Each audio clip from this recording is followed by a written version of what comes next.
So now, after 3 decades, you are in US now more than 3 decades. In your 3 decades of your journey, right? So, what is the M&A scenario today, and what areas are getting merged, and what areas are getting acquired, and what is the difference? Okay. In general, there is always appetite for M&A. Okay. Because companies need funding to grow, right? And companies need to acquire to fill gaps in their strategy. Yes. Right? Take, for example, Cisco. Right? Cisco, any gap they find, they go out and acquire technology. And in fact, people who have sold to Cisco know the gaps. So they sell one company to Cisco, go out and build another technology, sell it to Cisco again, and so on. So that's another reason. The third is venture capitalists and private equity players also create a lot of momentum in the market. Because they go and sometimes, especially private equity, they consolidate markets. They will assemble 5-6 small players and make it into a big player and multiply the valuation many times through that process. So there are all these forces. So there is always M&A. Now, as far as strategics are concerned, generally they always have an appetite for M&A, because if their own organic business is not growing, they need to find new growth areas, which you cannot invent it in-house suddenly. So you have to go and acquire a company that you think has potential, that can leverage your strengths and scale dramatically. So big companies always have an appetite. What changes in the market is the actual valuation. Valuations go up and down, right? That changes. But the volume of M&A, it alters, but generally, especially for strategic and PEs, they have so much money and so much appetite that there is always scope for M&A. But from a seller side, I think what's important is, how do you differentiate yourself in the market? If you're a vanilla commodity type business, right, then you're stuck at a certain valuation, good market, bad market, whatever, the variation is less. But if you're able to create differentiators and tell your story well, and look at what are your value drivers, what are your value destroyers, and focus on these in your planning and reviews and budgeting, etc., then you can actually control your valuation to a large extent, right? So as long as your services are not obsolete, your technology is not obsolete, and you're keeping up, then by focusing on these value drivers, you can actually increase your valuation. Because typically, larger companies with larger EBITDA are higher valued than smaller companies. Okay, because of the risk profile. Larger company, less risk; smaller company, more risk. If you have, let's say, if you have 50% or 60% or 70% of your revenue coming from one customer, you're very high risk. But if you have 5% coming from 20 customers, you're much lower risk. So all this comes into valuation. And therefore, focusing on these become very important, and not so much on the market. The other aspect of it is that you cannot wake up one day and I'll say I will sell the company. I mean, you can, nothing prevents you, but that kind of effort will create a valuation loss for you. Absolutely. So we call those unplanned exits.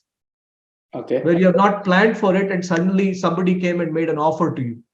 And you said, oh, I never knew this. And you hastily want to get into that offer. Then typically what we find in the market is unplanned exits, there's a lot of value loss. Whereas if you plan for it and you're ready. So one of the areas where there is value loss, apart from pricing, etc., is in due diligence. Okay. So if there are risks that you have taken, or approaches that you have taken that destroy value. Mm-hmm. Right? A lot of times for you, it's normal. It's nothing unusual that you have done, so it's fine. But when the buyer looks at it, it comes up as a due diligence finding or a due diligence risk. And when that happens, it automatically hits value. Simple things, for example, it could be, if you're in India, for example, it could be something as simple as PF compliance. Okay. Right? Value wise, it's not much. But from a buyer's viewpoint, the risk is jail. Oh. So it becomes a very kind of a strange, way of expressing risk. But that's for an example. For example, in the US, we find a lot of situations where the distinction between contractors and employees, if that's not managed well, then the buyer says, hey, you know what? After I do the acquisition, these contractors may say we want all the benefits as employees because the contractor employee boundary has not been kept clean. Oh. Very common problem. Or visa related issues, for example. H1s are not managed properly, whatever. So all these become due diligence risk factors. And unless you have planned for it and made sure that your company is managed well without any of these compliance issues, and you're 100% certain that no due diligence issue will come up because we have internally enough controls, right? Then whatever valuation you're getting, you can protect it. Otherwise, you may start at 100 as valuation, and then each due diligence finding, it keeps coming down, and then you're stuck with that situation. So that's an important consideration. So, Madhu, I clearly, from your explanation, it is very evident that whatever we do, the documentation should be very strong. So, who will be the helping people? Is it an attorney or is it a specific area people who can write all these documents? What is your suggestion for all the upcoming small businesses in US or in India? Yeah, it's a team effort. So typically, a lot of it has to be done by the people within the company. Okay. And for specific areas, you can go out and get advice. Okay. Like, for example, legal, definitely. Mm-hmm. Right? So having an attorney come, maybe review things with you on a quarterly basis or annual basis, and say that it's a little like, if you were doing ISO 9000, how would you do it? It's the same concept. This is ISO 9000 for your internal stuff. No different, right? So how do you set it up? How do you get it reviewed by an outsider? It's a little like an audit, so that they can tell you, hey, these are the weaknesses that we find. Therefore, fix these before you do anything else. Same thing with accountants. Same thing with tax-related issues. Same thing with HR. Same thing with IT. If, for example, if you don't have strong IT talent inside, how are you managing security? How are you managing business continuity type issues, etc.? So all these are now fundamentals in a business. So whether you're doing it in-house or you're doing it with help, you need somebody to work with you on this. And as far as the transaction is concerned, you will need an advisor who understands how your business works and how transactions work, so that they can guide you and make sure you don't make mistakes. Absolutely.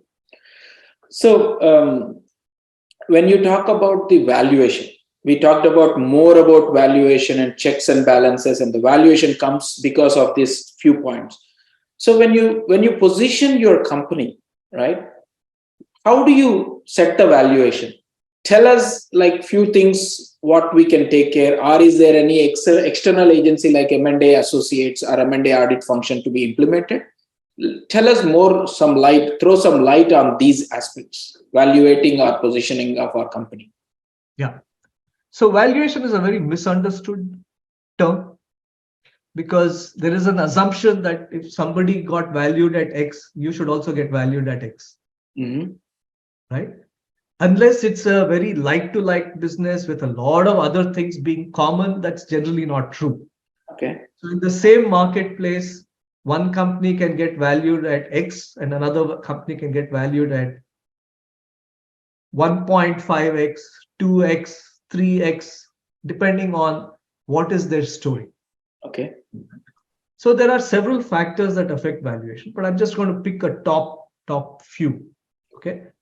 There are some quantitative factors and there are some qualitative factors. Quantitative factors are what is your revenue, what is your revenue growth, how consistent is it? Okay, that drives valuation. The second is your margins, right? Start with gross margin. How is it maintained? Is it very up and down? What are the drivers that affect gross margin? How have you been managing that? Second. Third is EBITDA. Okay, earnings before interest, tax, depreciation, which is proxy for cash. How much cash is the company generating? Okay. Now, with a lot of our companies, which are smaller companies, we find that they're either S corps, yes, LLCs, right, sole proprietorships, etc. And for them, what they do is they bring in a lot of outside expenses through their business.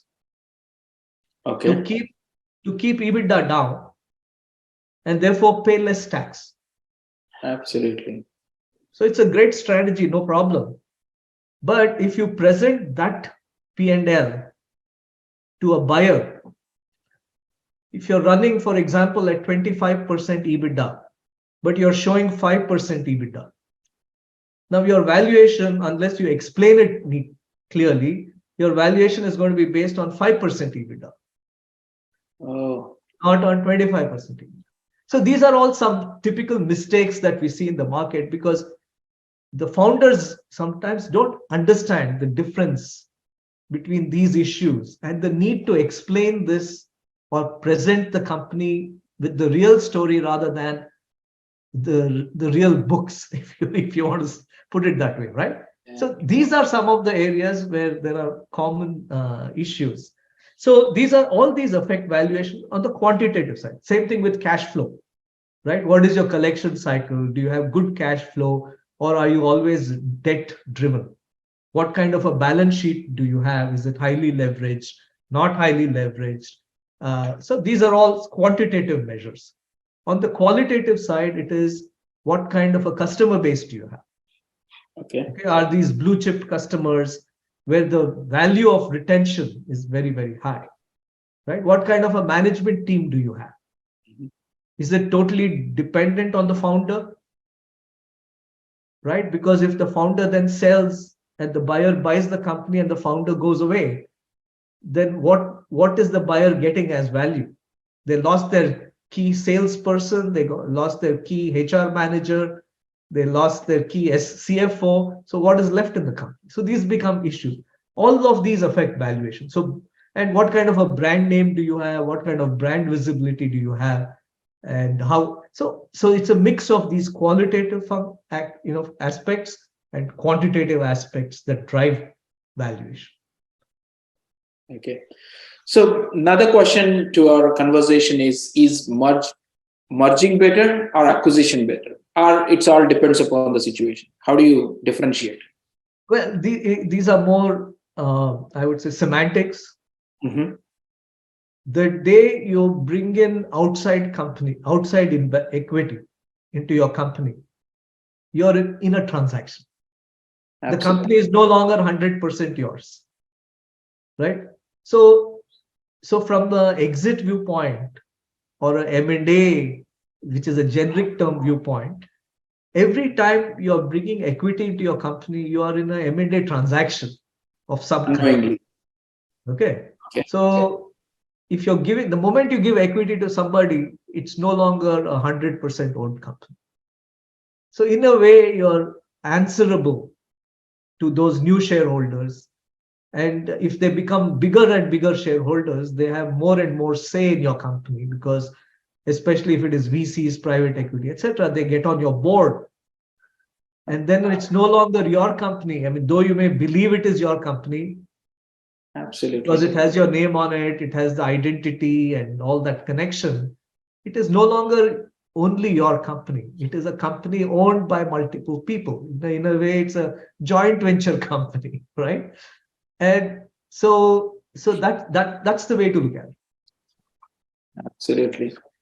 So probably you might have, so your focus from VectorSpan is mostly American companies or Indo-American companies. How do you, what was your ratio in your overall maybe 15 years of experience, if you can say? It's a good mix. We've had all kinds of companies.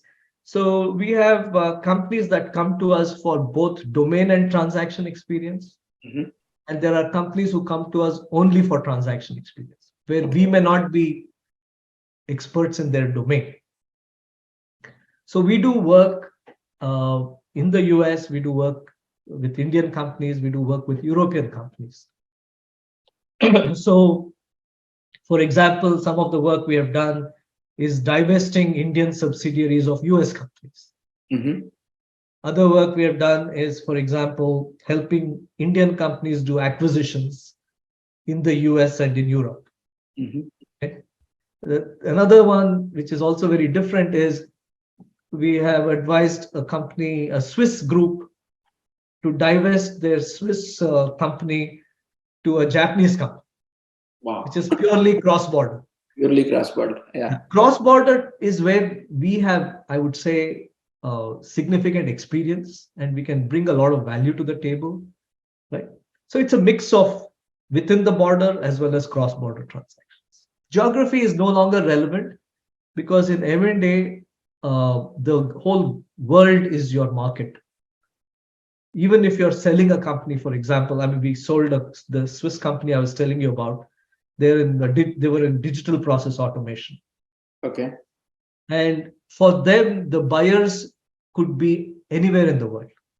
They could have been in the US, they could have been in Europe, they could have been in Asia. So we basically talked to a whole host of companies around the world to see who would be the best fit for them and which would be a good home for that technology in terms of scaling. And we ended up selling them to Ricoh of Japan. Ricoh, okay. Mm-hmm. Right. So Swiss, Japanese, right? But the market we addressed was the whole, world. Companies in Australia, companies here in the United States, Europe, etc. So the borders, truly we are in a borderless world. Absolutely, because of the globalization. Because of globalization and because of these markets are all, especially around technology, there is no geographical boundary. Absolutely. We're not shipping anything, right? So yeah, that's a good thing now because of too much digitalization, social media world, and you can do anything across the world. So when you talk about due diligence, right? For example, if you buy a car, there are some 150-point inspections and that sort of. So for M&A on a company, do you have that kind of points? Tell us more about it. We don't do due diligence ourselves. It's a very different kind of activity and it requires multi-pronged skills. Mm-hmm. So what we do is we help our customers engage with specialists for due diligence, depending on their business. So the specialists could be, sometimes it could be the big four. Mm-hmm. It could be law firms, etc. What we do is we provide the umbrella over that to say, okay, if the accountant said this and the tax guy said this and the lawyer said this and your internal folks are saying this, right? How do we bring this picture together and determine what's a red light risk, what's an orange light risk, and what's a green light risk? Green light, because the parsing of what's red, what's orange, what's green is a skill that is typically not there in most companies. It's a cross-functional skill. Absolutely. Right. And that's what we bring to the table, because having run companies, we can say, okay, we can tell them that, look, this risk does not seem to be a showstopper, but this other risk is a showstopper. So unless we come up with a concrete solution on how to manage that risk, this transaction should not go forward. Okay. And that's our value, right, in these kind of areas. And so, similarly, negotiating, what's the value of that due diligence finding? Because the buyer will say, it's the whole value. Absolutely. It's an unsurmountable problem. The risk is enormous. We want to take 50% off the transaction value. And, getting them also to calm down and, getting the meeting of the minds, etc. This becomes, and this is where the expertise is important. So one other question comes to my mind when M&A sales process happens, right? Who would be the participants from both the companies, and from as an auditing function, you are facilitating this. So who will be the majority of the folks in this sales process? Okay. There are multiple exit options. Mm-hmm. The first is when you're getting investments into the company. Okay. The second could be when you're doing an outright sale. Third could be when you're doing a merger where you become part of something else and it becomes a combined entity where you are part owner, they are part owner, etc. Then there is another which is IPO, Mm-hmm. where you're taking the company public. Right? And another one where you're selling your company to your managers. So it's an MBO, management buyout, where you're saying, I'm old, I'm retired, or I have some other things I want to do, not this. And I have a leadership team, and I'll structure it in such a way that the leadership team can buy the company, and I may remain as shareholder or not. So that's another way of, so the multiple exit options. So depending upon the exit options, your teams will be different, right? So if you're doing a public issue, then you need a public investment bank that manages public issues, because that's a completely different ball game. Whereas for all the others, you need a mix of somebody who can help you with due diligence. You need an advisor, investment or an investment banker or an M&A advisor who will help you structure everything, ensure that the process is managed properly and your time is focused on running the business, not on this. Because this may happen, may not happen, right? That risk is always there. So one of the biggest issues that we find with transactions is owners get too diverted in their attention, because this is more exciting. It's big money, a lot of things, a lot of personal issues coming up, etc. So they get very sidetracked into spending more and more of their time in the process. And in that situation, they spend less and less time with their customers, less and less time with their teams, leadership team. Absolutely. And as a result, during due diligence, instead of good news coming, saying we converted so many more proposals into orders, we bagged these new accounts, etc., you'll find that the pipeline came down because those three things didn't materialize. There was not enough energy following that. And in the process, they end up ruining their valuation. Absolutely. Wow. So it's a common problem. So it's typically the team is a mix of an advisor, an accounting firm, a tax firm, or a legal firm. That would be the typical common, and the internal team. The internal team is very important because it's the internal team that knows the data. Yes. Outsiders don't know the data. So when when sellers are selling their company, and this is very important from a valuation perspective as well, valuation is not just a number, because valuation has terms embedded in it. Absolutely. So it's always price plus terms. You have to look at the full picture. And price is not everything, because the price may be fantastic looking, but the terms may be atrocious. In which case you will never get the full price. It's like a bait and switch. So how do you protect from that? So that becomes important. So looking at these from the combined perspective of price and terms becomes very important. And so that's why you need the internal people to also be full participants in the conversation, because a lot of representations you're giving can have costs attached to them if they are wrong. Okay. So when you say terms, can I understand the terms as like policies and the MSAs and how you transact between the customers, or between internally the That employees? is the operational aspect of the terms, which is what is the risk in your contracts. Mm-hmm. That's one. Okay. But from an M&A viewpoint, the reps and warranties that you're giving start with, for example, that you're the full owner of the company, right? Now, typically in smaller companies, intellectual property is not protected very well. Absolutely, you're right. When you have consultants, sometimes it's work for hire contracts are not documented well. So after the transaction, one of them may wake up and say, hey, this is my product. I should get a share of this sale. Or this work is mine and you are violating my intellectual property. It could be simplistic things like that to something very complex, right? So these are all warranties that you give the buyer, saying, I'm telling you that this intellectual property is mine. I'm telling you that I own these trademarks. I'm telling you that all my accounts are GAAP compliant. So you give pages and pages of representations and warranties, right? And no other person is equipped to do it except for your own people, because they know the data, right? For example, my customer list is complete, or customers above 1 million revenue are all listed in this schedule, right? If you miss these things, and if it's incomplete or it has errors, it can open you up for a claim. Wow. And then it becomes a nightmare, right? Similarly, I was telling you about terms, right? The terms could be that you get 50% of the price upfront, and the other 50% is contingent on some conditions. Mhm. So the other 50%, for example, could be an earnout, where you have to meet some performance thresholds to Absolutely. get it. It could be over a 1 year period, 2 year period, 3 year period, whatever.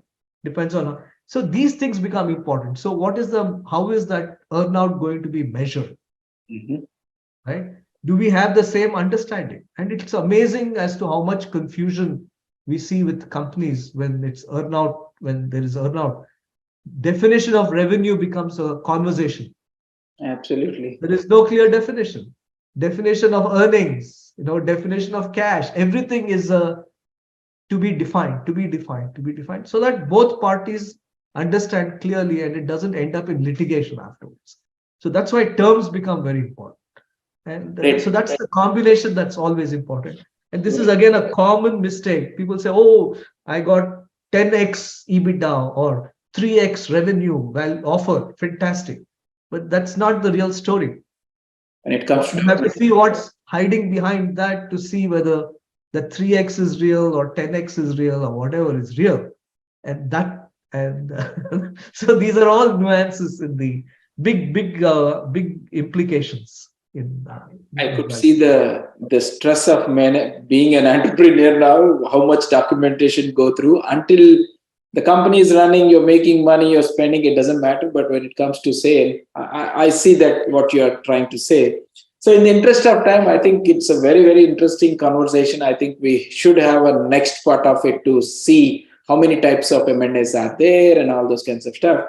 To end this particular show, I just wanted to conclude with one question, that is, what are the common mistakes made by Indo-Americans from your observations? That would be very interesting for me for this show, being very specific to NRIs and Indo-Americans. Yeah, I think not creating a professional team under themselves, right? Delegating, etc., keeping it as an owner-led company. And owner, nobody asks questions. The owner can do whatever they want. Owner can set whatever pricing, offer whatever terms, can engage in any expenses they want. Nobody asks questions, right? So that, I think, is the fundamental thing, that differentiating owner from CEO. Okay. Having a leadership team with the CEO. So running it like I would say, in everybody's mind, their company should be run like a public company. It may be small, big, it doesn't matter. Run it like a public company, right? So get a team, put your systems in place, processes in place. Don't take shortcuts, because anything you do as a shortcut will come back and bite you many-fold when you're in these conversations, when you're in M&A conversations. So I would say that is very important. One. The second is, without growth, there's no value. Be clear about it, right? So you can't say, "Oh, I'm generating so much cash every year." That's great, but that will take your valuation only to a certain level. So unless you show scaling, right? And so look at your value drivers, value destroyers. How do you identify those for your business? And start focusing on that becomes the other part. I'd say these are the two more important things. So yeah. Very, very interesting. So I think probably the message is for everyone, you need to focus on your team, differentiate the owner from the CEO, and definitely put more processes in place and Run your company like a public company. Run like a public company. Run like a public Absolutely. I think it's a great insight, Mr. Madhugaro, for your time. And probably I will set up some time in the coming weeks, because this is very, very important. Most of our viewers will be Indo-Americans, and we need people like you to guide them and run their businesses, thinking what will be in the future. If you get into an M&A, what will be our status when you get into there? So finally, I think that's a great message. And do you have any message for the new entrepreneurs? Yeah, I think for the new entrepreneurs, I think the important thing is to say, whatever you do today, keep in mind the long term. Keep in mind that the moment you give equity to somebody, it's an exit transaction, right? It will happen. It's not a question of will it happen or not. It's a question of when will it happen. And be always prepared for the when. So don't do anything short term, which is convenient, which affects your long term, because those are very difficult to change, right? It's a little like in systems analysis and design, right? Taking a shortcut on analysis Absolutely. creates tremendous cycles in testing, which are very expensive, and rework, which is even more expensive. So anything you do right from the get-go, keep the exit perspective in mind and let that also drive your decisions. Whether it is choice of customers, pricing, the way you write your contracts, etc., be conscious of it. So in some situations, you may be forced to take short-term. Absolutely. It's okay, but do it with realization, so that you are conscious that you took a shortcut here, but you will not do it next time. So that way, planning for this will help you build a more valuable company. Thank you. Thank you very much for your insights, and all the viewers. Hope you have enjoyed the conversation on the M&A with Mr. Madhu.